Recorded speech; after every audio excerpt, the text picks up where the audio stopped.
Welcome to the Boneyard with Steve Robertson. As always, I am your good friend and host, Steve Robertson, here on the Tuesday evening / hump day edition of the Yard. I was up ahead of today and thought we'd go ahead and record the show. Man, there's a lot to talk about.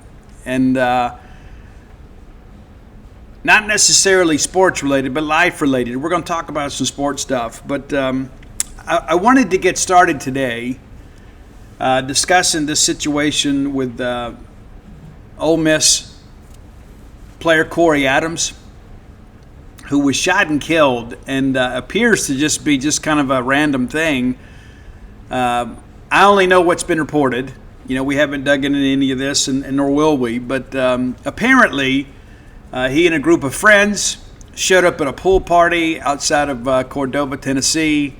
They had just been on the scene a few minutes. I think from what I understood from his mom's comments yesterday, been there about 10 minutes. And apparently there had been like an earlier incident and somebody returned to the scene or was leaving the scene, and there were like over 40 shots fired, and it does not appear, according to law enforcement officials, that it was like a shootout. There was no return of gunfire. But it appears these young men were struck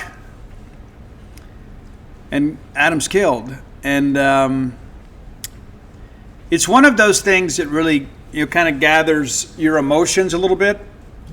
You know, one of the things, and I'm a firm believer that God makes no mistakes, but these are the things at times that I have a difficult time reconciling with my faith, right? Is, why do young people die? Corey was about to enter into what should have been one of the most important phases of his life. Going off to college, having the ability to have your education paid for due to your athletic prowess, get a college degree. I mean, he had, I guess, about 20 offers, mainly from the G5. It wasn't like he was, 4 or 5 star type guy. So, maybe he becomes an NFL prospect, maybe he doesn't, but at the very least, he was in a position to get his college education, get a degree. And the young man, gets out of New Orleans and gets off to college, was an early enrollee, which shows he was a good student. And now he's gunned down, just trying to go have a good time. Practice hadn't started yet. Those guys have been working hard, off-season conditioning drills, and they just say, we're going to go to this party. And I understand from what I've read, like the house was in foreclosure or something like that. So the house was empty, and they had a pool party, about 100 party goers. And so it was just a chance to kind of get out and blow off some steam. And now a young man is dead. And it doesn't appear he did anything wrong. He just shows up. It's tough to kind of wrap your mind around that, right? I mean, we've all been in situations, or maybe we've been in an altercation and things maybe escalate. And maybe you even hold some blame in that, right? But you walked away. And it appears, again, from reports, that they're just showing up. And next thing you know, tragedy strikes that has nothing to do with them. It's difficult to reconcile. And so our thoughts and prayers go out to his family, to the Ole Miss family. And it's funny, people say, well, some things are bigger than the rivalry. Guys, most things are bigger than the rivalry, especially something like this. And we've been there, right? We've been there. And it seems like every year, we're reading about this somewhere around the league or somewhere around our region where just some young person is gunned down in the prime of their life, for nothing. MJ Daniels just last year, shot and killed just off campus at Southern Miss. A young man that we knew, and as the Ole Miss people did as well. It's just one of those things you look at that it's gotten to be an epidemic. Goodness, how quickly we forget. Almost 3 months ago, Alex Foster, a young man that Mississippi State recruited out of Mississippi, out of Greenville, signs on with Baylor, and he's home, and an apparent robbery goes bad, and now he's dead. So many people talk about, I just want to get them off to school, get them into a safe environment, get them away from these streets, and then you do, and you still lose them. It's crazy, man. It is. I remember, years ago, Paul Broussard, a young man that was signed with Mississippi State, #1 junior college defensive lineman in the country, went and did a cattle run with his dad to get some pocket money before he reported football practice at Mississippi State, gets shot and killed outside of a Church's Chicken in Baker, Louisiana, over a case of mistaken identity. He wasn't even from Baker, Louisiana. He's just sitting outside waiting on his dad. Next thing you know, he's shot and killed. One of the things that I will say, and this may offend some people, and that's okay. In the words of Mike Murr, if I offend you, maybe you needed to be offended. There are a lot of young people today that are too proud to tote a butt whooping. And listen, I hate to be the old, well, back in my day, man, I remember being a kid around the same age as these young people, and you might get in a fight, and more times than not that ended. I mean, yeah, there was some beefs that lasted for a while, but everybody went home. And so that's the thing nowadays with all of this animosity in the world. It's like, here we go, this young man just going to a party. Just happened to show up at the wrong time because somebody else had so much hatred, bitterness, and ego in their heart that they elected to go pick up a weapon and try to end somebody else's life. And then this poor young man and his family, never going to be the same. Not the cause, right? Not the root cause of anything. Just getting out of a car, maybe grabbing a towel, gonna head out back, cool off a little bit, just relax, maybe have a drink or two, just enjoy life, just enjoy being a college student. And now he's dead. For nothing. For nothing. It just boggles the mind, man. It does. And the thing that I thought about earlier today, and Bo Bounds had texted me about this, and we were texting back and forth. And I said, man, can you imagine being his friends? They rode to that party with him. You're all excited. It's like, hey, you might meet a girl. You might just have a good time with your buds. You're just enjoying summertime in the South, man. And can you imagine that ride home? And I don't know who all was injured. There were multiple injuries, none life-threatening other than what we know. And, there's some rumors out there that a couple guys with him were all Ole Miss players that kind of had some minor injuries. But can you imagine? Can you imagine having to go home without your friend? That's a tough pill to swallow, man. You're also excited. You're on your own for the first time. You know what I mean? You know how fun it is, man, when you go off to college, right? I remember for me, man, when I went to Jones first, and I remember watching my mom and stepdad pull away, and I felt like truly free for the first time in my life. You start learning to take care of yourself. You get a sense of independence. You're like, hey, I'm doing this. I'm getting myself up on time. I'm going to class, getting my work done. Nobody's making me do it. And you begin to kind of settle into young adulthood. You're thinking, I'm on the way. Some of the greatest times of your life. And now that's been ruined. And nobody involved in all this will ever be the same. And so I just wanted to kind of put that out there. Number one, to offer our condolences, but also too that, maybe we got to step back a little bit. We got problems, man. We do.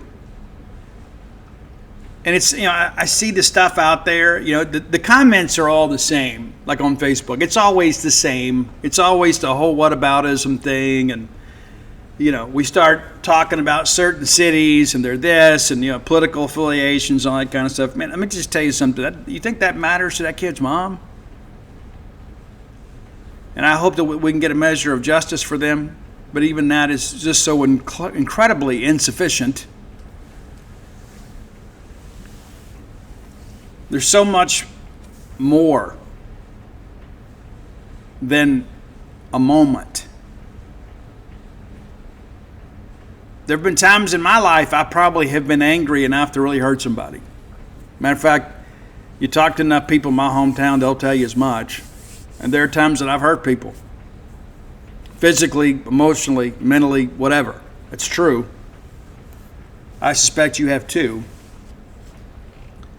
But the thing that I've learned about that, whether it be a moment of passion where you're caught up in the moment, you're angry, you're emotional, you're not thinking rationally, that moment passes if you let it.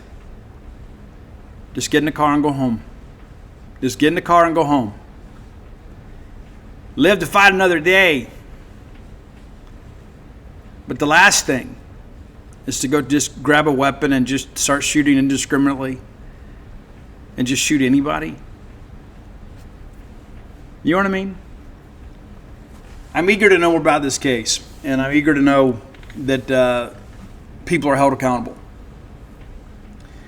Let's thank our friends at Bulldog Burger Company, longtime sponsors of this show. We love Bulldog Burger Company. I am craving some Bulldog Burger Company now, and I hope to satisfy that craving either tonight or tomorrow. Kind of got a hankering for that freshman 15. You know how it is sometimes, right? You start thinking, like you start getting down that line of thought, thinking, you know what, I think feels like a Bulldog Burger night, right? And then you start thinking, okay. Once I've engaged that part of my brain, all of a sudden, mentally, I'm perusing the menu. Well, hey, what tastes good right now? What sounds good? What do you have a taste for? By the time we place the order, I will be overcome with irrational exuberance because I know I'm going to get a great meal at a great price, and I'll be satisfied with what I've purchased. 3 great locations to serve you: University Drive here in Star Vegas, Gloucester Street there in Tupelo, Lake Harbor Drive in the Ridge and Flowood area. Get the spring rolls as your appetizer. No meal is complete without them. Make you and everybody around you better looking. Trust the science. It's on the menu. And get that chocolate shake. You ride that ride home with a smile. Get the chocolate shake to go. I always order it like around the time, like when I'm just kind of wrapping up, before I ask for, hey, before you bring the check, I'd like to get a chocolate shake or a Nutella shake or whatever the shake of the day is. And I'm going to drink that on the way home. And it's not like they're just stored in a refrigerator. They go ahead and draw those up for you right then. Super cool, man. Find your own favorites. If you're a newbie to Bulldog Burger Company, let me encourage you to jump on the Bulldog first, right? Good straight-ahead rock and roll American hamburger. You can't go wrong with the Bulldog. You can get that every time. Jacob Bain, it works for me. He gets it every single time. Every time. Doesn't want to branch out. Like, nope, this works for me. I'm sticking with this.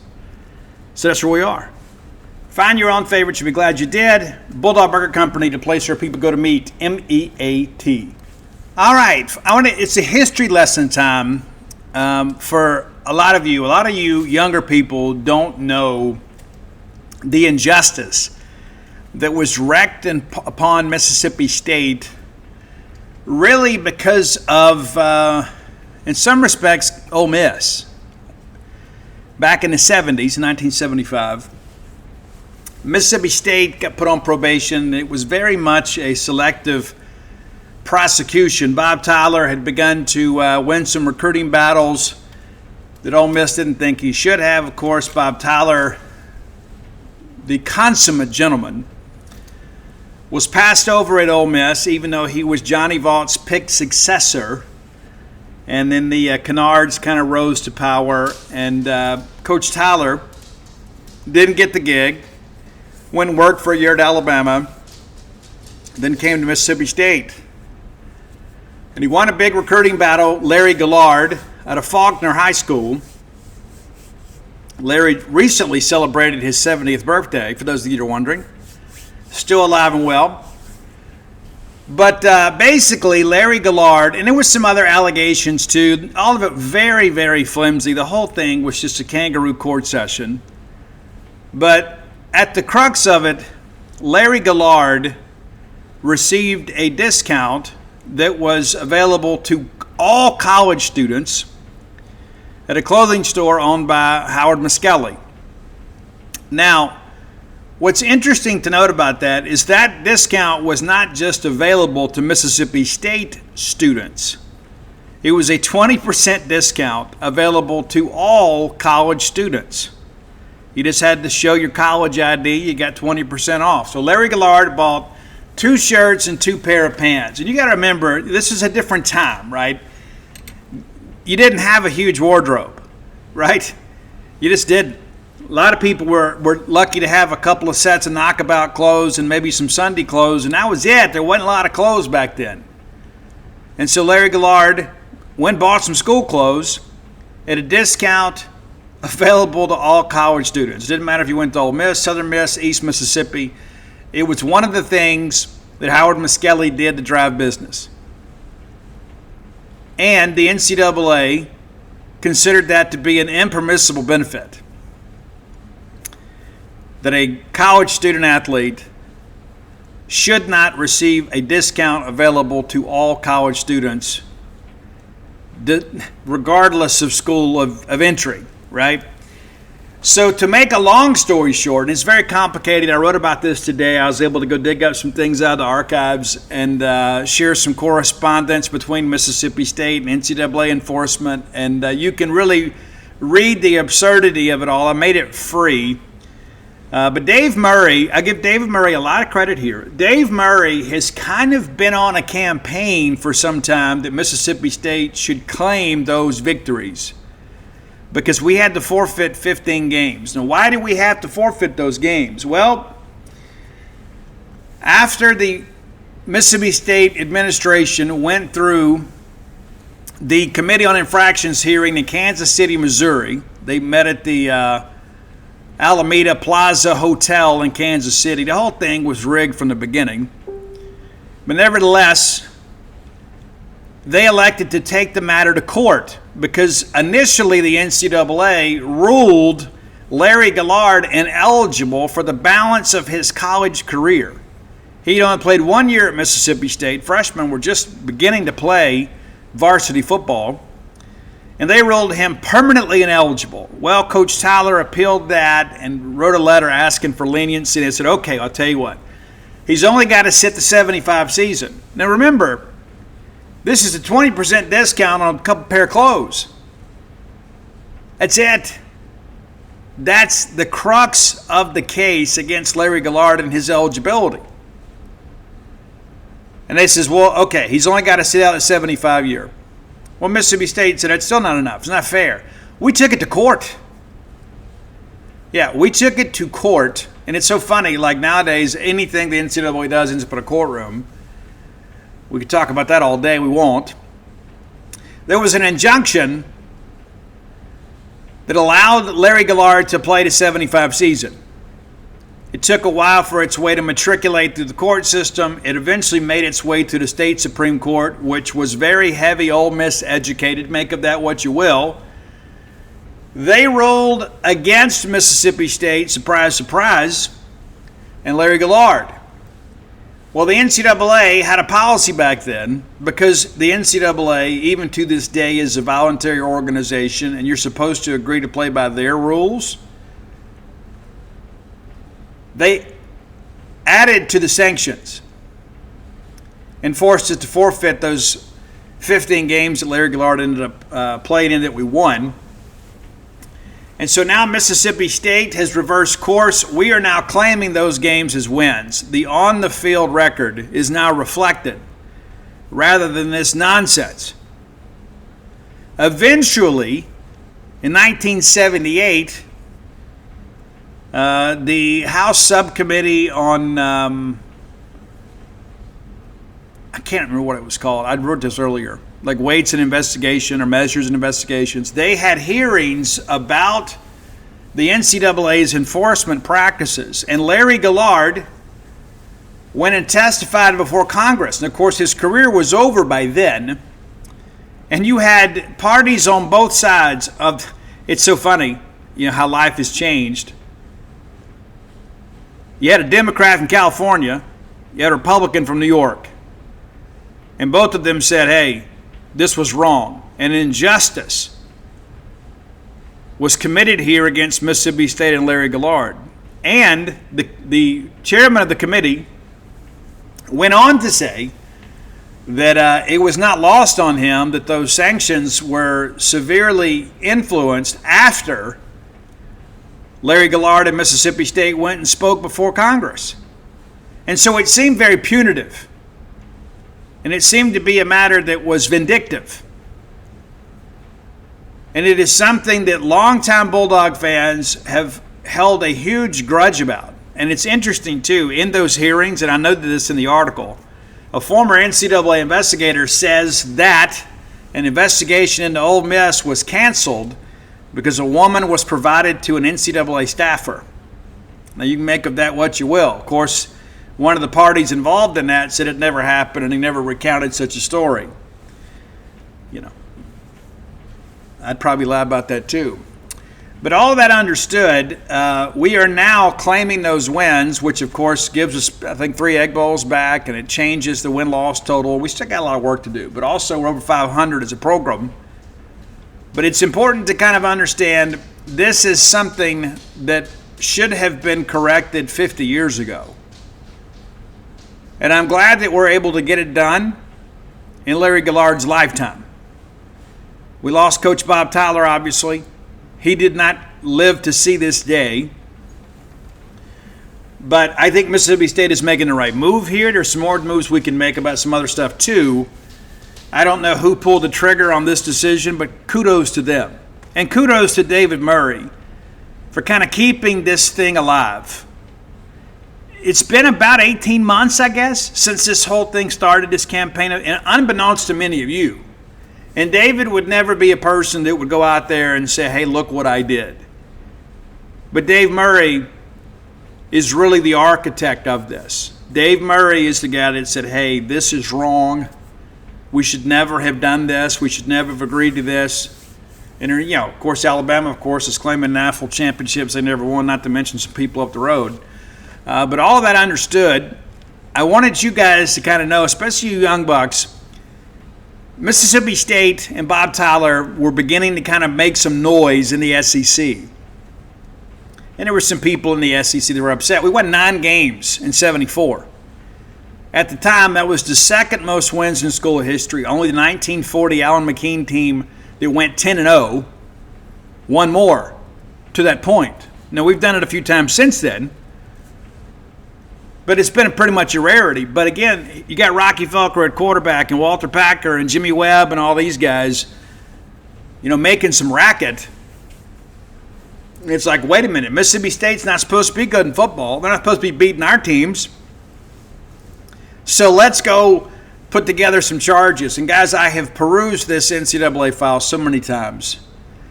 I mean, it's like allegations of like less than $50.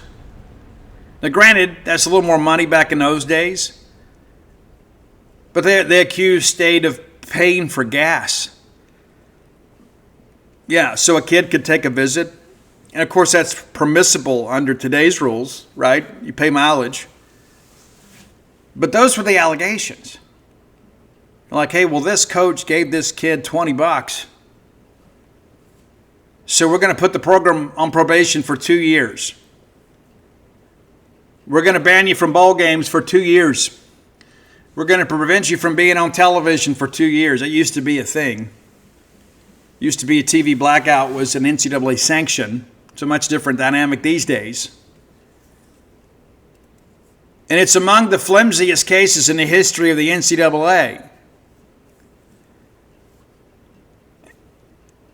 And again, I think it really, you talk about the old Mississippi State Guard, and while sometimes they appear to be kind of beaten down, it's because when we had success in those days, the powers that be said, well, no, you shouldn't do that. I'm surprised we hadn't had penalties for, too many yards on Mississippi State. That's going to be a loss of down, 10-yard penalty. And I hate to sound all poor old State here, but, there's some evidence to support that at times the world has been against us.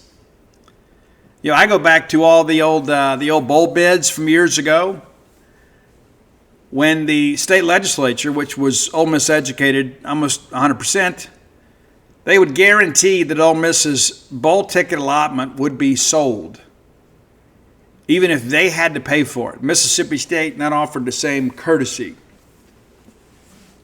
So when I read and hear a lot of these ignorant comments, and not a lot of it's willful. Sometimes people just don't know. That's one of the reasons I write books and things of that nature. It's important that our side of the story gets out there.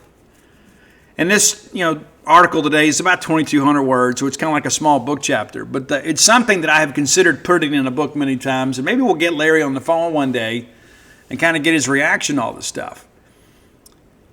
But when you begin to think about all of this began at a clothing store and ended up going all the way to the state Supreme Court and ultimately to congressional hearings, it's worthy of our attention. It's worthy of talking about. And again, that's 50 years ago. But it's taken us 50 years to get to this point. But yes, we should absolutely claim those victories. There's no ifs, ands, or buts about it. The entire thing was a conspiracy. Every bit of it. And you can go back and you can read some of the NCAA reports about all of this. And they were so incredibly arrogant. It's like we get the preliminary letter of inquiry that's sent to Charlie Shira, and it's basically they'd already made up their mind. And then President Giles gets a letter to say, hey, now that we've gone 6-7 weeks here with our preliminary interviews, we're ready to move forward with the formal inquiry. So I wanted to share that with you. You can go read David's story if you're a VIP member. I made the Gillard story for free because I wanted to kind of do a companion piece just to kind of give you guys some context. A lot of people will read Dave's story and be like, okay, what's the big deal? Well, I think now you know. And it's so interesting to see the Bulldogs of old kind of comment on this. It's like, yeah, Steve, absolutely. Yeah, I remember when all this stuff happened. And one guy even commented on Facebook and said, man, we got a better discount than that with our fraternity. I don't know what fraternity Howard Muskelly was part of, but it's so important to understand our history and kind of where we got to where we are. And one of the things that I think a lot of our younger fans don't know or appreciate is for decades, Mississippi State was treated like a second-class citizen in this state by our state government. We were treated as a second-class citizen in our own conference. And some people were able to weaponize the NCAA, and who knows what type of incentives and inducements they used to do that, to do their bidding to derail the Mississippi State football program. It was hard enough with us having to sell home games to make money to keep the athletic department afloat.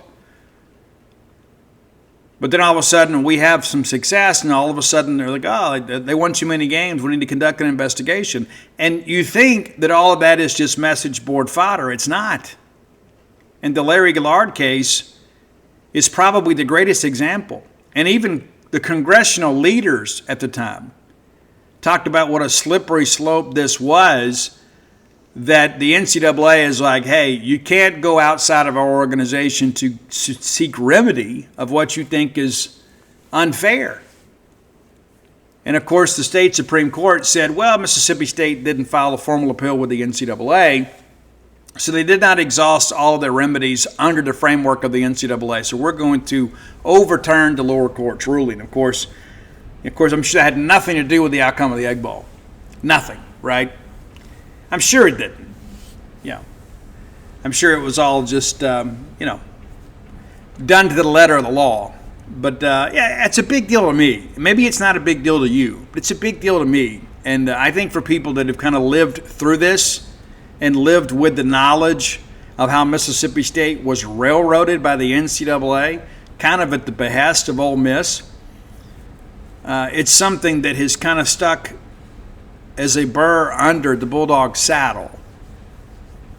And so I'm glad to see that we're claiming this. Next thing we can go now is go claim the national championship for 41 or 40, right? Or both. Everybody else seems to do it. I'm sure we can find some obscure newspaper back then that wrote an editorial piece out there that, it's not the Dunkel Index, right, or the Lichtenhaus Analytics or whatever, It's not that. It's not Golf Digest. But all that I understood, I just wanted to kind of explain that kind of in some terms that you guys would understand. Again, it's an important thing, and I know it doesn't change a lot about where we are today, but it is something that we should have done a long time ago. And again, I commend Coach Tyler and Charlie Shira and President Giles for fighting the injustice and standing up for Larry Gillard. And Bob Tyler's letter to the NCAA, I thought, was very heartfelt.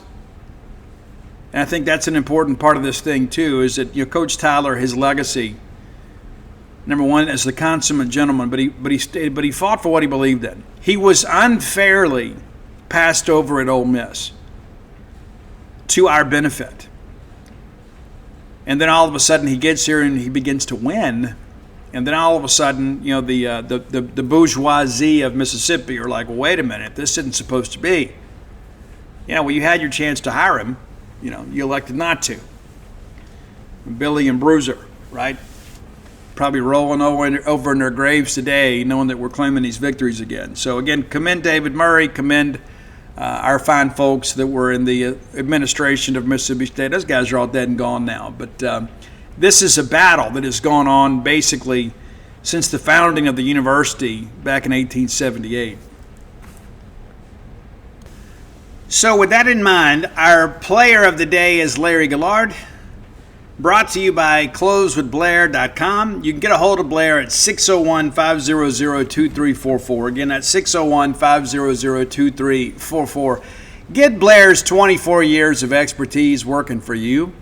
Maybe the dream of home ownership has eluded you, and maybe it's because you had the wrong loan originator. Blair knows how to use the underwriting guidelines to give you the best chance to get approved. He'll be your advocate with underwriting, and you know what? Maybe you're not ready today, but he can put you on a path to get you ready to buy a home. A lot of people out there vying for your business. I like keeping business in the family, and you should too. So understand that Blair rides a wave of emotions of Mississippi State fandom just like you do. And the money you spend with Blair, some of it's going to go right back into Mississippi State because he's a season ticket holder in multiple sports. He's a donor. He loves the Bulldogs just like you and I do. He doesn't discriminate, though. So if you're a fan of another school, listen to this show. Blair can get you to the closing table, too. So whether you're looking for your first home, your next home, or your retirement home, perhaps that game day condo, Blair Chandler, the only name to know. Visit his website, closewithblair.com. All right, time for today's Top 10 list is always brought to you by Kalido Guitars. That's CALIDO Guitars.com. That should be your guitar shop. It's owned by Mississippi State folks, owned and operated by Mississippi State folks. I've had lunch with the owner. I can tell you these people are true maroon. So whether you're a beginning guitar player or a professional guitar player or anything in between, maybe you just like to play for fun, keep the business in the family. Whether you're looking for a new guitar, which you can get electric, acoustic, classical guitars, beginner guitars, professional grade guitars, and everything in between directly from them at a discount. If you need a guitar case, a gig bag, accessories, a guitar stand, anything you need guitar related, think of Kalido Guitars. Be sure and visit their website. You'll be glad you did. But I got a promo code for you. You can use it in person, you can use it over the phone, or you can use it online. It's BSR. You know it well. That gets you a 10% discount off your purchase. It also gets you free shipping. And if you don't live in the state of Texas, it gets you no sales tax. So already you're ahead of the game, right? You're saving almost 20% on the purchase when you begin to add those savings together. In addition to that, they're going to make a 5% donation of your purchase price to the Bulldog Excellence Fund, helping Mississippi State put more competitive teams on the fields and courts of play. True Bulldogs at Kalido Guitars. Be sure and check them out today. Again, CALIDO Guitars.com. Okay. Been an emotional day, like it has been for many of you. Many of you have reached out, too. Very thoughtful of you. But it is a collective loss that I think everybody in my generation feels and beyond. And so this is a shared loss, right? I never met Ozzy Osbourne. He was probably on the top 3 people that I want to meet. I'll never get that chance. Obviously had a chance to see him perform before. It's a different dynamic, as you guys know. But there are a few things that I want to kind of frame up for you here. And some of this will sound very gatekeeper-ish in the beginning. Okay? But we're going to have a good ending. One of the reasons that Ozzy is so important to all of us, not just because he is the godfather of heavy metal, even though he didn't like the title, he didn't want to be just branded as heavy metal. He wanted to be more of a hard rock artist, known as the Prince of Darkness. But if you watch the Osbournes, you know at his heart, he's just a teddy bear. You know, he gets known for, biting the head of a bat off that he thought was a rubber bat, and then bit the head of a dove off, and so people were freaking out. Of course, back in those days, we didn't have a lot of sources for media, so there was a campaign. And one of the things about Ozzy, too, that we liked is Ozzy scared us a little bit, too. Tommy Iommi even said when they decided to name the band Black Sabbath, they said, hey, if people will pay to be scared at the movies, they'll pay to be scared at a rock concert. And there was certainly an evil type feeling in some of the riff work of Black Sabbath. But one of the things about Ozzy that I think kind of transcends music, and I think this is important, is that Ozzy was his authentic self. And he encouraged us to be our authentic selves. He was a very serious musician. There was no unskinny bop in his catalog. That's an important thing to understand, right? I don't think you can just frame him up in the box of hair metal, right? He had some of the most gifted guitar players and musicians the world has ever seen in the rock genre. And who wouldn't want to play with the great Ozzy Osbourne? One of the things I can tell you from the former mullet-wearing, blue jean jacketed army is a lieutenant in that group that hung out in the smoking section that didn't really care. We loved the fact that Ozzy was like our earthly king. We love the fact that Ozzy was doing so many things that maybe other people didn't like. And it provided an example for us to even explore our own personalities. We're like, hey, I kind of feel like this guy. Not that we wanted to speak of the devil, right? And if you go back and listen to a lot of Ozzy's music, a lot of people kind of unfairly maligned him with that sort of stuff. And of course, obviously there was an element of the occult and the Black Sabbath stuff. And a lot of that was just to kind of cause a racket and make people think. Ozzy was a person, too, that's very spiritual. And if you've watched interviews with him in the last several years, there was a lot of discussion about God and things of that nature. And he wore the big cross around his neck. And it wasn't just for show. And one of the things that I think is very important is if you've ever seen Ozzy perform in person or on video, anything like that, Ozzy had this way of connecting with people. And he always used to say, I love you all. For a generation of people that didn't hear that a lot. There were how many people, think about that, how many people, we grew up in the day of the stoic dad, and how many people went to an Ozzy Osbourne show and had a blast? And all throughout the show, Ozzy's telling you he loves you. I think that's the legacy. As we talked about it, how emotional it was to watch him sing Mama, I'm Coming Home for the final time. And we said then, I said on the show, and I think you all felt it too. It's not, I'm breaking any news here. We all knew that was the goodbye. While we couldn't bring ourselves to admit it, in our hearts we knew it. And there's all these rumors about his passing. Now listen, I don't care about any of that stuff. I'm just grateful that I was alive during the Ozzy Osbourne era. So we're going to take a few shows and we're going to celebrate the music of Ozzy Osbourne. I had some other things planned. We got some requests, but I have been overrun today with people saying, Steve, we need another Ozzy Top 10. Well, we're going to do a few of them, okay? Roy Samonte was the first person to tell me that Ozzy had passed. I'm able to go get on X and see everything else. And one of the things that I don't like, and maybe it's just a personal problem that I'll have to kind of learn to deal with, I don't like all these people grifting for engagement. I don't like people that have spent their careers talking poorly of the hair metal decade, of which Ozzy Osbourne was the king, even though he wasn't a hair metal guy. You know, of course, he wore makeup and had longer hair and all that kind of stuff and lived life to the fullest. But there are a lot of people that have really talked poorly of the genre. But now we want to jump aboard this whole train, dare I say a crazy train of social media engagement, because that's the topic of the moment.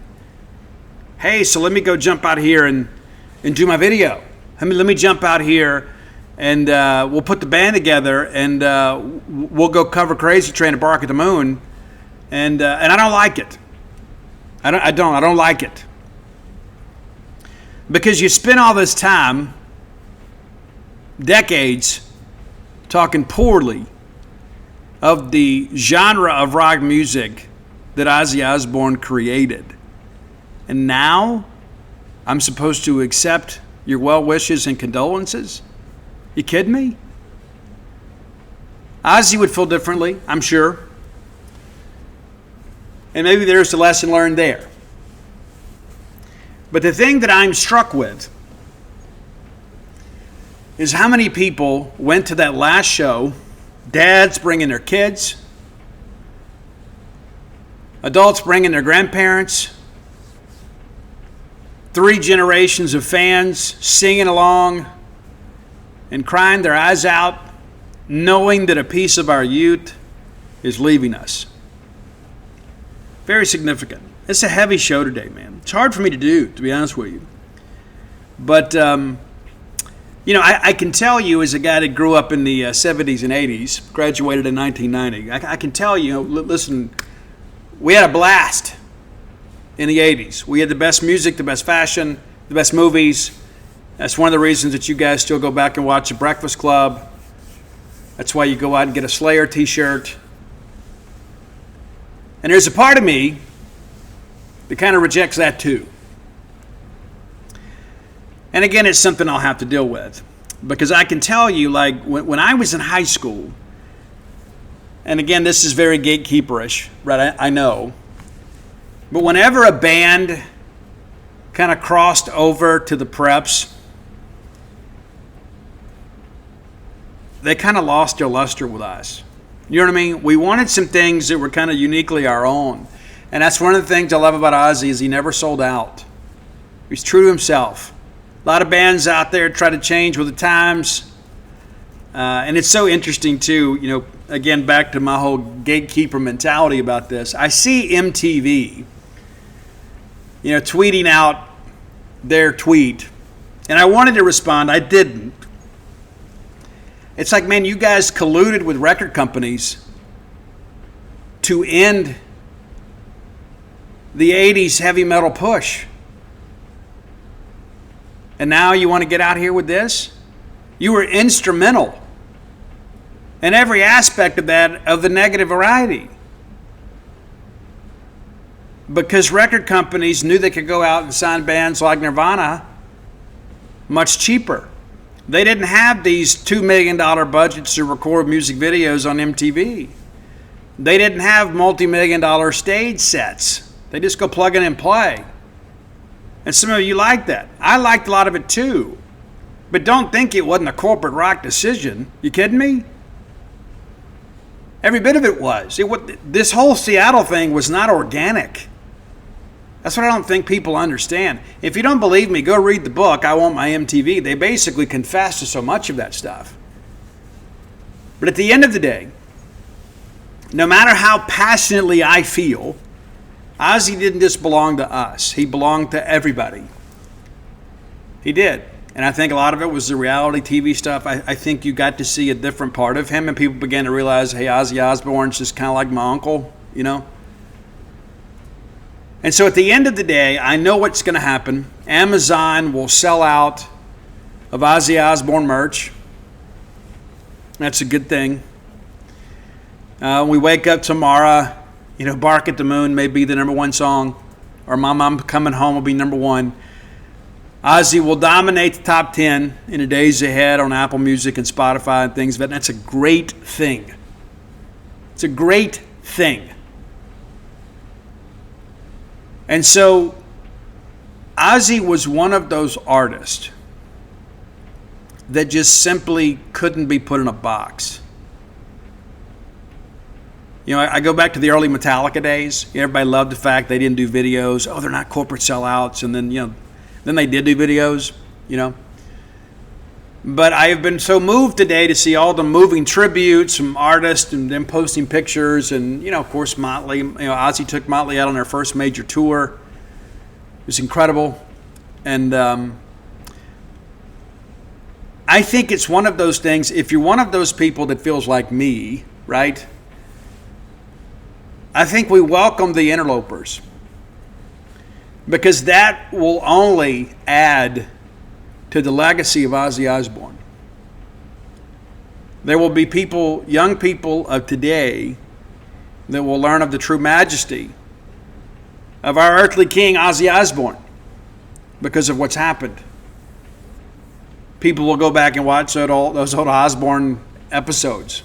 And I think that's a great thing. So we're going to start in the beginning, obviously. We're going with Black Sabbath today, and we've done a Black Sabbath list before. I'm sure it's a little bit different. But I wanted to give you a bonus track today that is not in the top 10, and I want to read you some lyrics from this.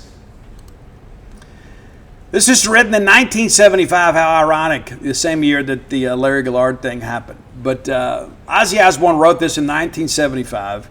It's off the Sabotage album. It's a track called The Writ. It's a deeper cut. And I'm going to read you a few lyrics here. Ozzy says, again, 50 years ago, "What kind of people do you think we are? Another joker who's a rock and roll star for you, just for you? The faithful image of another man, the endless ocean of emotion I swam for you, yeah, for you. The shot troopers lying down on the floor, I wish they'd put an end to my running war with you, yeah, with you. Are you metal, are you man? You've changed in life since you began, yeah, began. Ladies digging gold from you, will they still dig now you're through? Yeah, you're through." That's The Writ, your bonus track for today. All right, I'm going to run through these quickly because we got a lot to cover. Number 10, it's the title track from the debut album. It's Black Sabbath. And what a great introduction to this band. I mean, you go back and listen to it and you hear the bell and everything else. It's just so eerie, right? First track, first album, right out of the gate, they're letting you know this is exactly who we are. We're Black Sabbath. Number 9, one of the lighter songs in the catalog, and of course it's been re-recorded, and I thought Youngblood did an amazing job at the Back to the Beginning concert. But it's Changes, and it's a broken-hearted song, about losing your woman, losing my best friend. That's off Volume 4. Led Zeppelin had what they call the Runes album, or Led Zeppelin 4. Ozzy had Volume 4 with Black Sabbath. Masters of Reality gave us Sweet Leaf, your number 8 track. Number 7, this is one that I don't know that maybe a lot of people know as well. I dig it, and I think you will too. And again, it's a little bit deeper, I guess. A little bit, maybe. But it's You Won't Change Me. You Won't Change Me, number 7. Number 6, the title track off the very controversial album Sabbath, Bloody Sabbath. The original cover was banned in the United States. But again, it's another one of those songs right out of the gate. It's like, hey, we're doing things a little bit different. Number 5, really back to the beginning, it's The Wizard. And there is a episode on Ozzy and Jack's road trip where they're in the Mississippi Delta, and he goes into a music shop up there, and the proprietor there, asked Ozzy if they can play the harmonica and play the Wizard together, and they did. And it's an incredible song. Number 4, title track off the final album of Black Sabbath with Ozzy as the singer. And it was a very disjointed work. Drugs and alcohol were a big problem. Ozzy's dad had died, and they had taken about a 3-month hiatus during recording the album. There was a lot to this, but it's a title track, Never Say Die. Now, our final 3 tracks are going to be from the incredible, legendary Paranoid album. Number 3, the original title was Iron Bloke. Very British. Rumor has it that when Iommi laid down the riff, that Ozzy said, "Man, that hits like an iron bloke with a hammer," or something, words to that effect. And so it became Iron Man. It's incredible to think what that song has become. Number 2, I shared a tweet earlier that Tom Morello had shared back during the COVID lockdown of some people in Italy singing from their balconies, everybody singing War Pigs. That wasn't the original title. And it's so interesting that it's entitled War Pigs, and a lot of people don't understand that it's an anti-war song. And it's something that I've sung at karaoke many times. But number 1, I think the greatest Black Sabbath song of all time, of course, the title track, Paranoid. And it's interesting, reading the interviews with Bill Ward, they had run out of material. And they needed one more song for the album. And all of a sudden, Iommi just starts laying down the riff, and next thing you know, Paranoid is born. He said the whole thing took about 25 minutes from the moment he strummed the guitar until they had it all figured out, including the lyrics. They had to rush and get it recorded. And some of those early albums, guys, they recorded in a day. Think about that for a second. When you think about all the auto-tune and all the remastering and all the click tracks and all the tapes and overdubs and things like that, the first few Black Sabbath albums, because they were broke, they recorded them in a day. I read that the entire Paranoid album took 12 hours. That's it. They went in, got a few cuts, laid it down live, went back and overdubbed a few guitars and some vocal stuff. That's it. Either you have it or you don't, right? There's so many studio gangsters these days, that really don't have it. They're just kind of properly packaged by some record company out there, and everything's become so digitized. I had this conversation with my agent a few days ago. Those guys from the 70s could really play and really sing. And I think that's one of the reasons this music has endured for generations. So that's our first, and I don't know how many episodes that we'll do, top 10 Ozzy stuff, probably till I feel better. But we'll break it down. We'll get into the solo stuff, and we'll break that down. We'll do the Randy years. We'll do the Jake years. We'll do some Zach years. We'll do the latter years. We'll do a lot of that stuff. We'll send Ozzy out right. I got a handful of Ozzy t-shirts. I got an Ozzy tattoo, and probably about to have another one. How about that? All right, next segment of the show brought to you by Campus Bookmart, a Starkvillian institution. Campus Bookmart has always been there when we've needed them, and we've needed them often because we always need new Mississippi State merch, whether it's apparel, gift ideas, everything you need to detail out your fan cave. You can find it at Campus Bookmart. Miss Kathy Brown does an amazing job outfitting that operation with all the latest and greatest in Mississippi State merch. Next time you're in town, go by and see their smiling faces. If you can't make it to town, and perhaps game day is just too exciting for you, it's not a good shopping day, visit them online at campusbookmart.net. And by being a loyal Boneyard listener, we'll give you a phrase that pays, and that is BSR. That stands for Beautiful Steve Robertson, and it gets you free shipping on all orders over $75. Any order less than $75, absolutely incomplete. In addition to that, you need to make it your game day shop.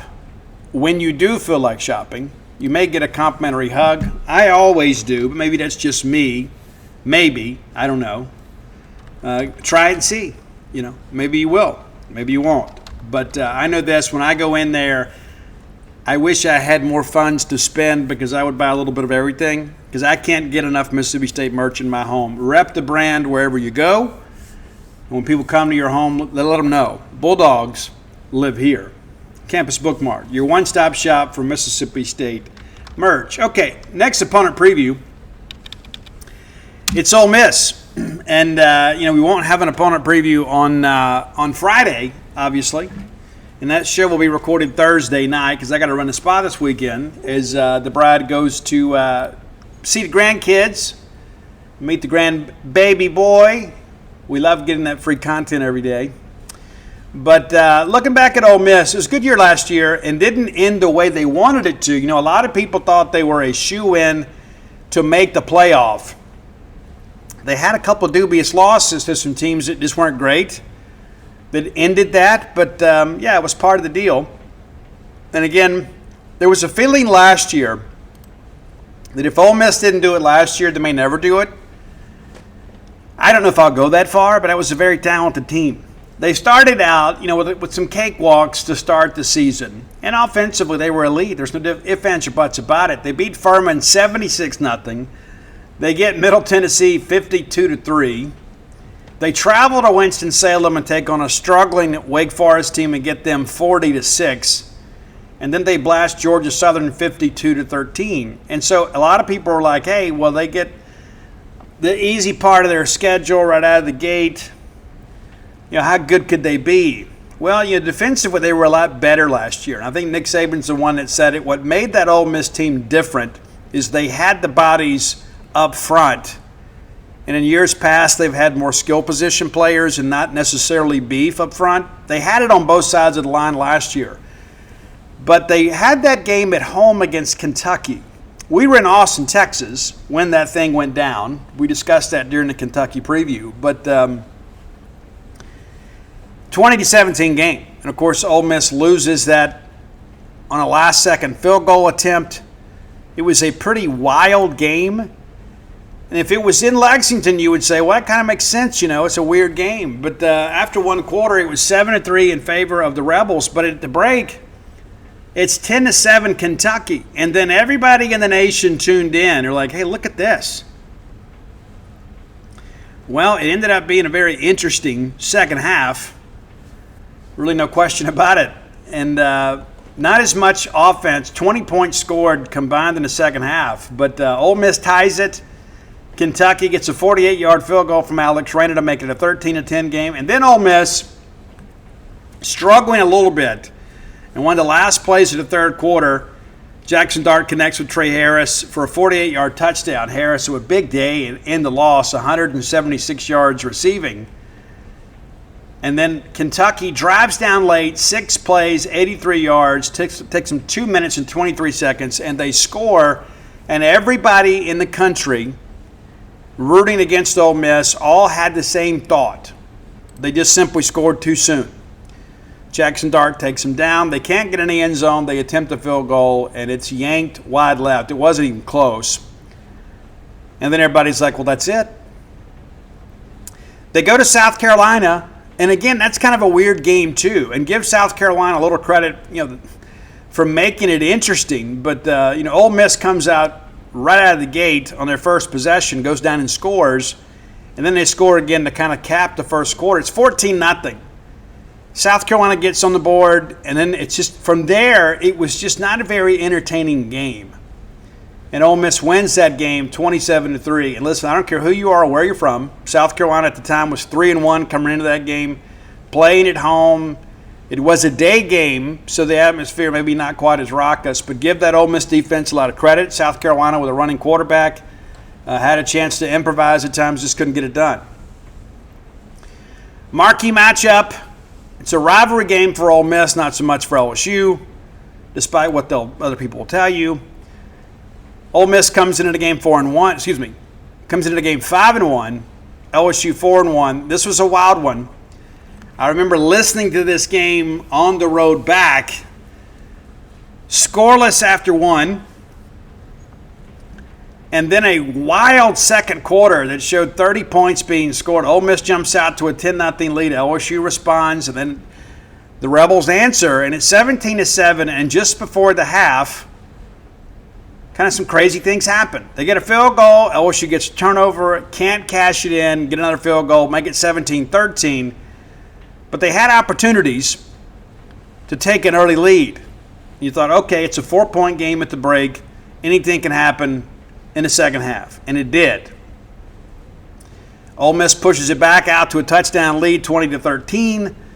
LSU tacks on a field goal, and that's the thing. LSU just kept finding a way to get, some way to match, and then ultimately, Ole Miss pushes it back out in the fourth quarter to 7-point lead. Big defensive stop there for LSU. Had the big sack of Jackson Dart to kind of push him back, and it was a 54-yard field goal. Made it a 7-point game. And then LSU drives down. Garrett Nussmeier hits Aaron Anderson on a 23-yard touchdown pass in the final minute to tie the game. And then the LSU defense kind of stands up, pushes Ole Miss to what you think is out of field goal range. Caden Davis connects on a 57-yard field goal. And it was probably good from like 65. He absolutely drilled it. And what do you know? Takes one play. Garrett Nussmeier lays it up to Kyron Lacey. God rest his soul. We didn't mention him earlier. And they walk off the Rebels 29-26. And Garrett Nussmeier, of course, that big fourth down conversion on that final drive of the fourth quarter. Kind of a heroic effort there. But again, now all of a sudden, Ole Miss has got 2 SEC losses. They bounce back the next week against Oklahoma to win 26-14. And again, then you kind of started worrying a little bit about the offense, right? Because kind of a boring game against Kentucky. You scored 27 at South Carolina, but it was just okay. The offensive line got exposed a little bit against LSU. You've put up 26 against Oklahoma, so people are like, well, maybe this offense isn't quite as good as we thought. Well, of course, against SEC competition, you're not going to put up 72. Well, Ole Miss goes to Arkansas, a place that they've had some trouble over the years, and they put up 63. 63-31 is your final, and this one was really never in question. When you get out of the first quarter, Ole Miss explodes for 28 points there in the second quarter. It's 35-10 at the break. But Ole Miss scores 49 points in the middle quarters, and again, really not much to worry about. Then you get the Georgia game, and a lot of people already assumed Georgia would just roll through Ole Miss. They didn't. I thought the Ole Miss defense had one of their better games of the year.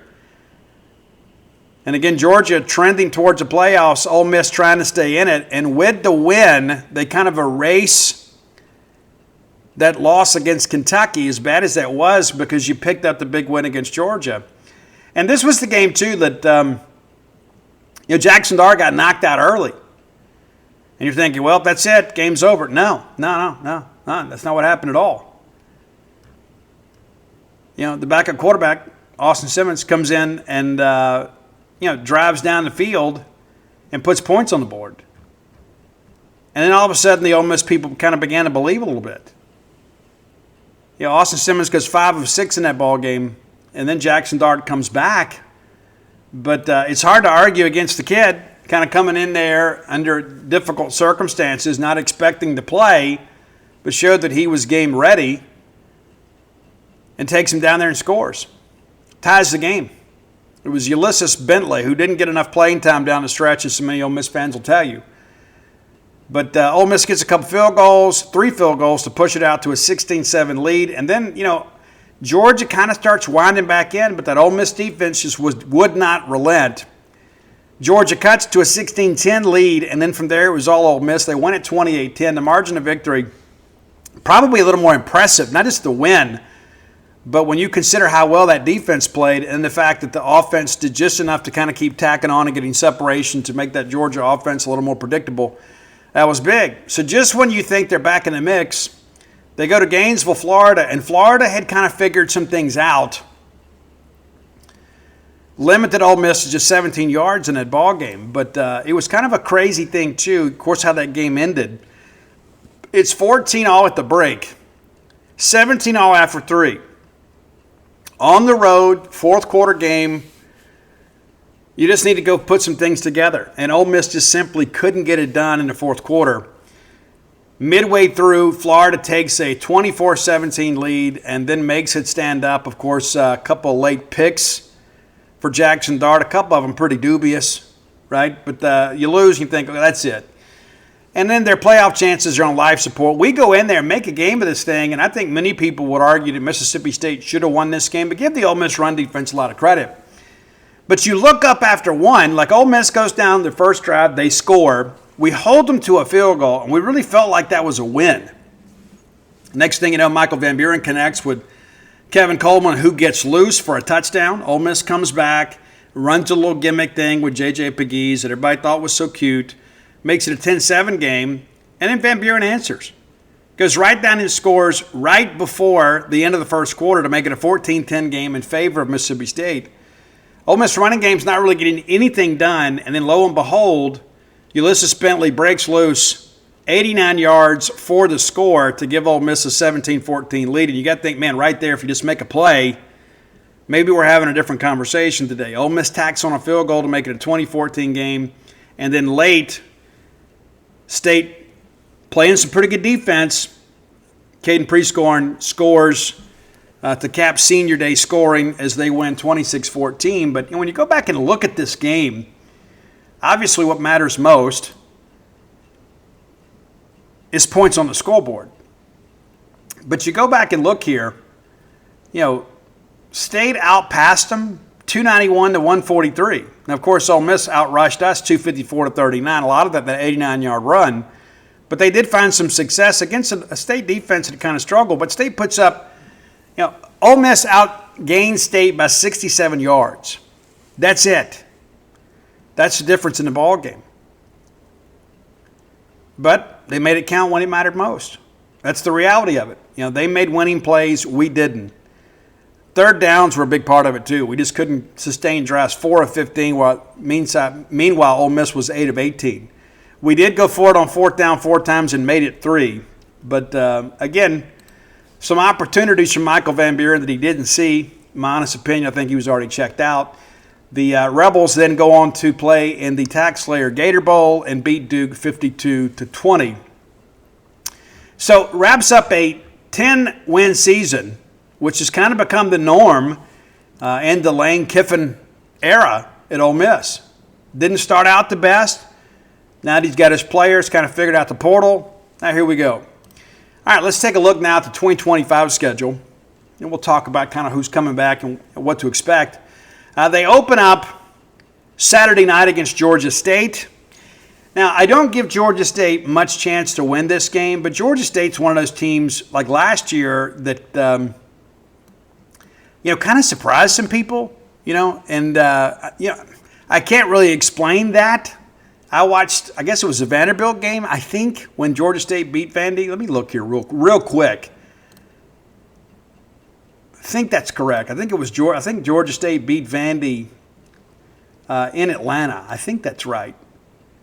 But Georgia State last year was 3-9, but they had some flashes. Yeah, they did beat Vanderbilt, and I thought I remembered that correctly. But they were competitive in most of these games, but they just won't have the horses, right? But I wouldn't be surprised if you look up at the half, and maybe the game is not going maybe the way you expected. Week 2, we talked about Ole Miss in recent years has kind of had all their non-conference stuff up front. Not this year. Week 2, the Rebels travel to Lexington, Kentucky. And it's so weird to go up there. You know it as well as I do. It's just a weird deal. Everybody deals with it. It's like going to the Bermuda Triangle. It's a place where offenses kind of go to kind of just suffer.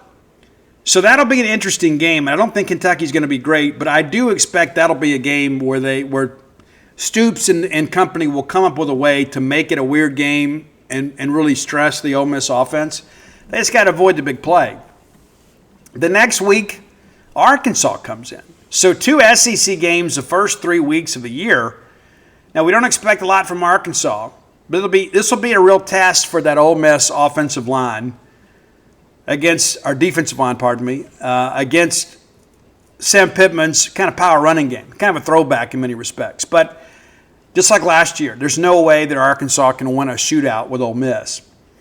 Tulane, and I do think that has the possibility to be a very interesting game. Of the non-conference games, that's the one you kind of look at and say, well, that's one that may be interesting. You remember a couple of years ago, Tulane made it a game and then didn't have their starting quarterback. Well, if they're healthy this go-around, even though that game's in Oxford, John Summerall, of course, the coach there, has done some good things. They went 9-5 last year. 9-5.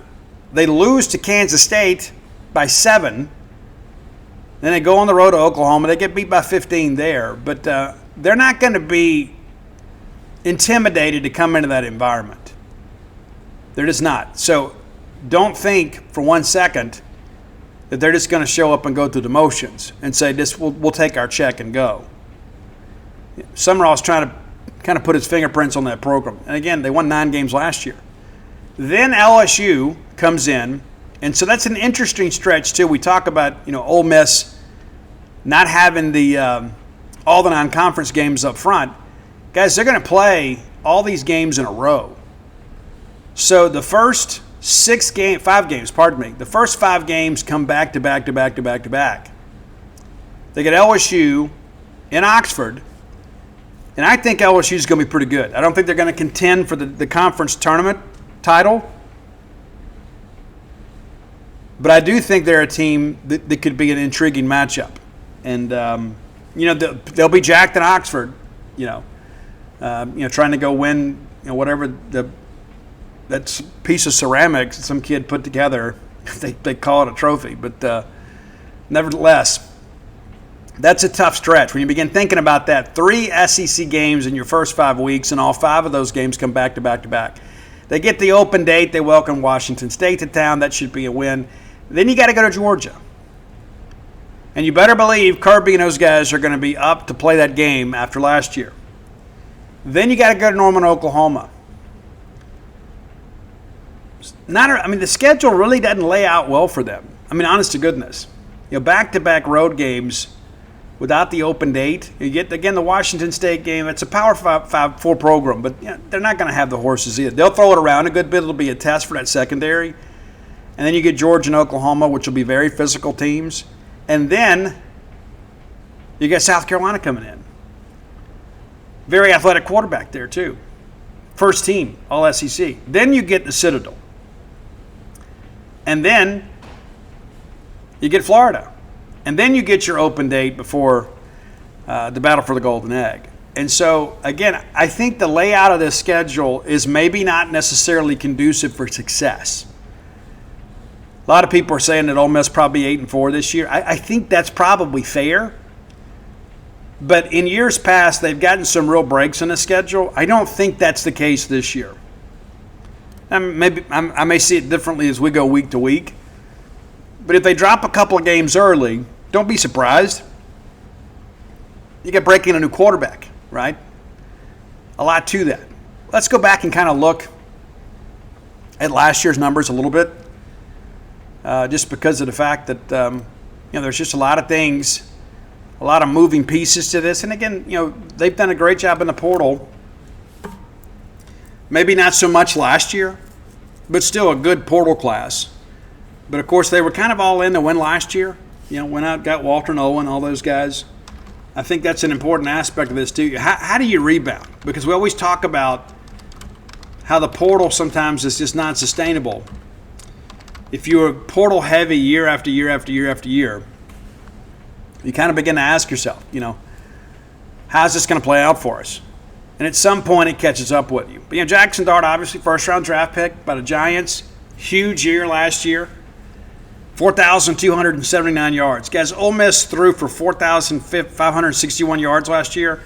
So all but 282 passing yards are out the door with Dart. And you'd expect that. Right? Incumbent starter comes in and really did a good job protecting the football last year. 29 touchdowns against 6. But, Austin Simmons played a little bit, attempted 32 passes. And you go out and you get some depth, but it's clear Austin Simmons is the guy. And, of course, there's some people out there already advocating for him to win the Heisman. That's not fair to him. The running game will be awfully interesting because there's not a lot of pieces back. So we'll see how that kind of plays out. And of course, Trey Harris was banged up a lot last year. Still had a 1,000-yard season, and then missed some time, with a very significant injury. Caden Lee is a guy that's back. They're excited about him. 57 grabs last year, which was second on the team. We'll see how it all kind of plays out. But I think the bigger losses really are on defense. You got obviously you got to replace a quarterback. Kind of got to rebuild the running back room. But when you think about how good that Ole Miss defensive front was last year, even if you're a Bulldog, you have to kind of admit that the missing ingredient has always been their inability to stop the run. And then last year they had the ability to stop the run. They did it against us. They did it against a lot of people. There was a stretch there. They led the nation in rush defense. And so now you begin to kind of think about reconstructing that aspect of this program. We'll see how it kind of shakes loose. But it's going to be a different team.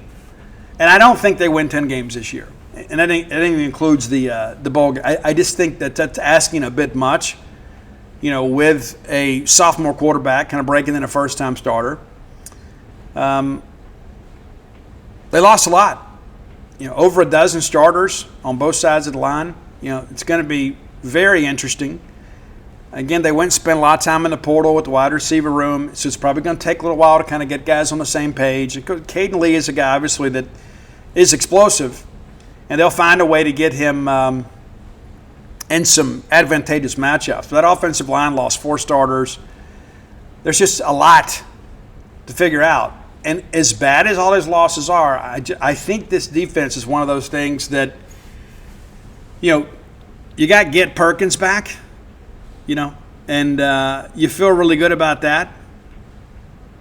That group last year did a great job getting to the quarterback. But what happens to Get Perkins this year without the benefit of that very experienced and talented defensive front? Remember, William Eccles, a guy that we wanted to play offensive line. He wanted to play on defense. We didn't think he was a D lineman. He'll have an opportunity to play a lot this year. Going to be very young up front. They are. No ifs, ands, or buts about it. Secondary's got to be rebuilt. Trey Amos is gone. Brandon Turnage, a guy that maybe never lived up to his billing. I mean, there's a lot of players missing on defense too. And again, there's some guys back at backer and some guys from the 2 deep, but it's not going to be a group you look at and say, you know what, this defense is going to be comparable to last year. So there are going to be some teams that are going to be able to sustain some drives and stay on the field that I think will make a big difference. And again, everybody's been kind of waiting for the air to come out of the Lane Kiffin balloon. I'm not saying that it's going to be a losing year, but I think most Ole Miss people will kind of appreciate the fact that you're not going to win 10 games every year. You want to. It's just really not going to be the case. And but again, I think they're a solid bowl team. Depending on how the league kind of runs out this year, we'll see what happens with all that aspect of it.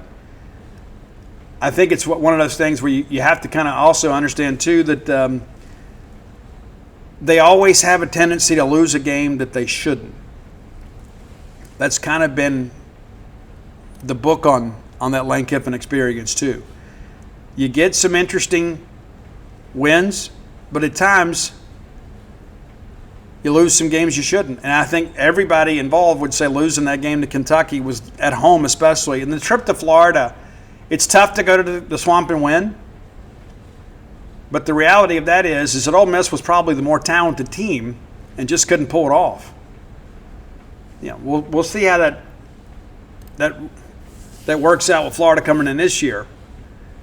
Lagway, of course, is a guy that a lot of people are excited about. We'll see what happens with the Gator offense. But just kind of watching this Florida team going on the road, I don't know. And Oxford, whether you want to admit it or not, when they're winning, that's a tough place to play. It is. They get out and support them. They do. I know Lane Kiffin kind of chastised the fans early in his career about that sort of thing, but they will get out and support them. But I think it's one of those deals, too, where there's just a lot of toss-up games on this schedule. And you got to wonder if they stumble out of the gate, how people will respond. I like him getting Arkansas. I just don't think it's a good matchup for Arkansas. Going to Kentucky's weird. Oklahoma, you got to go there. So, you can pick out, 4 games. You feel pretty confident they're going to lose in Athens. And probably at Oklahoma. It'll be interesting to see what this team looks like when they get to Mississippi State for the Egg Bowl. All right, final segment of the show brought to you by the Stark Vegas Clubhouse, the best place to stay in the Golden Triangle when you're bringing a large group to town. And you should. We always say it, we don't get together enough, and then we never make any plans. Well, you make the plans. Check availability with the Stark Vegas Clubhouse, then go check with everybody and say, hey, we're doing this. Would this weekend or this week be most convenient for you? Don't take no for an answer. You're not getting any younger. Neither are your parents. And if anything we've learned here in the last few weeks, you never know when you're going to have your last chance to get together. Don't take it for granted. It's true. You have a great time at the Stark Vegas Clubhouse. We did the full-service kitchen there, the wet bar, the back porch area, the fire pit area. It's so great. 6 bedrooms, 3 bath. 5 minutes away from the Mississippi State campus in the old renovated clubhouse on the old country club out past the Highlands. Very easy to get to, very conveniently located, plenty of parking out there. You're going to have a blast. Stop putting it off. Be the linchpin in your friend or family group and make the plans. Check availability. You say, I've heard Steve talk about this so many times. I hadn't checked it out. Check it out today. Google Stark Vegas Clubhouse. Their Facebook page comes up. You can peruse through the pictures of all the amenities available to you and your guests. Booking options pop up too. If you want to go through Airbnb or VRBO, you certainly can.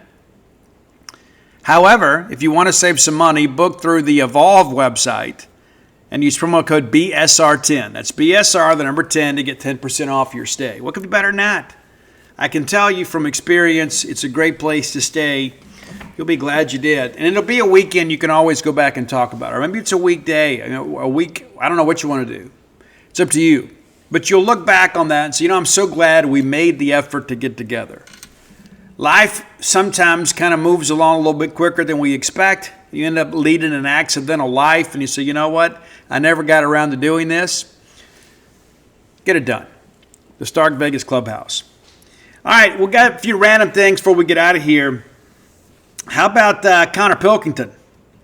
Connor Pilkington gets called up by the Nationals, and then lo and behold, Pilk with the dub tonight. How about that? 6 up, 6 down, gets 3 strikeouts, and the pitcher of record in the 6-1 win over the Cincinnati Reds. Very excited for Pilk, too. And guys, he has stayed after it, man. He has absolutely stayed after it. There's a lot of that out there, man. There's a lot of these guys who just have some stick-to-itiveness to them, and Pilk is one of those guys. Remember, he was part of that. He was the Sunday starter on that SEC championship game in 2016 as a freshman. Eventually became our Friday night guy and has spent some time in the majors before, but it's always good to see Pilk back. And Pilk's actually dating the daughter of a friend of mine. So super cool in that respect, too. And, of course, there's some new stuff out about, the soft cap and how collectives are going to factor in NIL. Guys, I'm just going to tell you, don't get too caught up in all that stuff. I've got people texting me, and I said, listen, you still have to go through the GO system. There's a lot of people out there, too, they're on bad reporting. It's kind of coming back to bite them, right? And so let it all play out. I get aggravated with this stuff, too. Because I'm like, okay, we got our new system.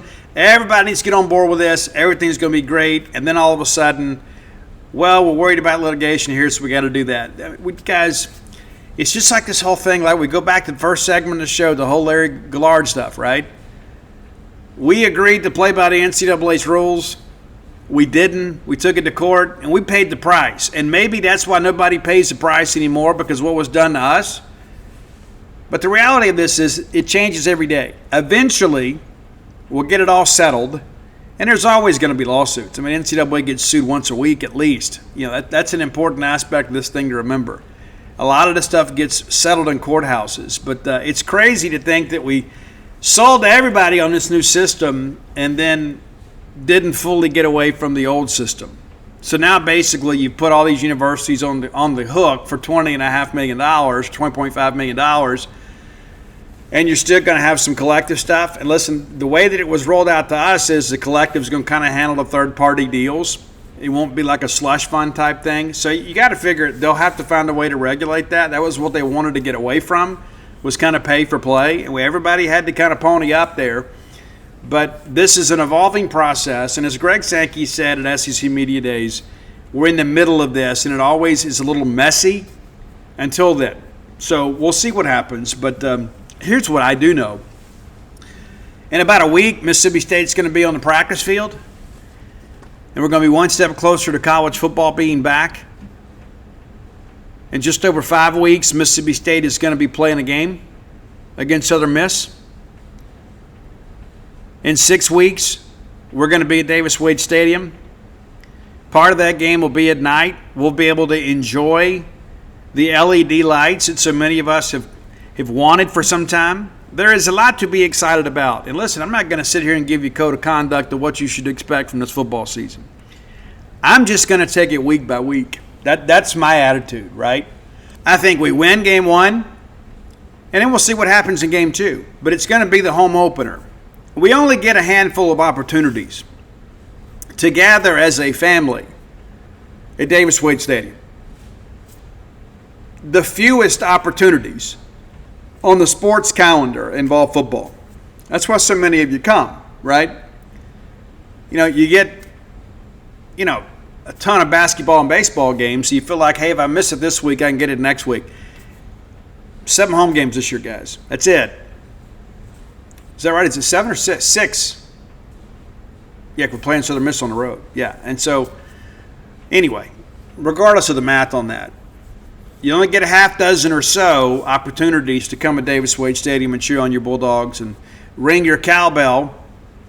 And we encourage you to come out and do that. Reminder, too, single game tickets are on sale. The Flex Pack is on sale. Maybe you couldn't make that commitment to be a season ticket holder, and that's okay.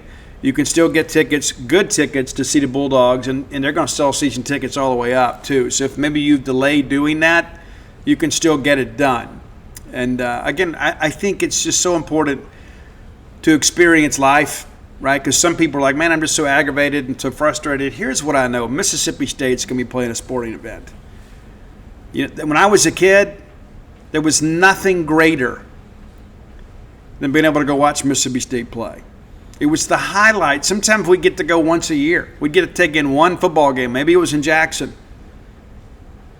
That was it. We got 1, maybe 2 games a year. And then as I got a little bit older and started paying my own way, I went a little more often. Now I get paid to do it. But I can tell you, for your kids and even for yourself, you love being here. You love seeing Mississippi State win. And you want to be here for the next big win. I can't make any promises to you on how this season's going to go.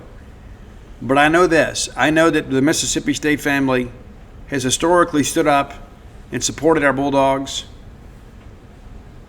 Got a golden opportunity early in this year to kind of set the tone for the rest of the year. But I'm not going to go into football season with feelings of dread. I'm also not going to talk myself in a corner where I'm saying, hey, I think we're a bowl team. I think we can be. But before we get to any of that, we got to go win week 1. And so that's going to be our focus. And again, here in about a week, we're going to be talking about practice. Not in the Allen Iverson way, but in the Mississippi State way. I don't know how – listen, we're not going to get a lot of practice access. It's going to be like it was last year. And I'm going to be honest with you. I think they should give us more access. I think when you're trying to build some momentum, you probably need to increase the observation periods and maybe give you an opportunity to get a little more – get some video out there, things of that nature. I think we need to have a little more coverage, but hey, those aren't my decisions.